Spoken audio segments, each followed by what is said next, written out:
I'm John Shearing, an Atlanta activist and attorney Gerald Griggs, talking about an eye-opening meeting he had with Fulton County's top prosecutor Paul Howard.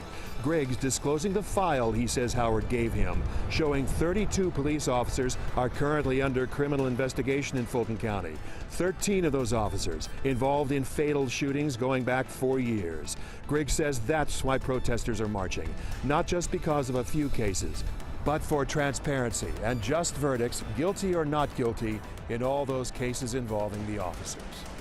Rally disclaimer. Supporters wishing to attend President Trump's rally in Tulsa, Oklahoma next week must agree to a disclaimer. The disclaimer on the registration website warns supporters about a risk of exposure to the coronavirus.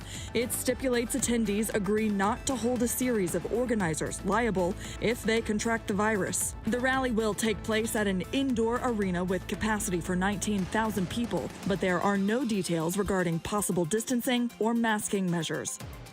On the decline. For the 10th week in a row, weekly unemployment claims are on a downward slope. Still, the number of unemployed are at historic highs. The number of people collecting benefits for 2 weeks or more is just under 21 million.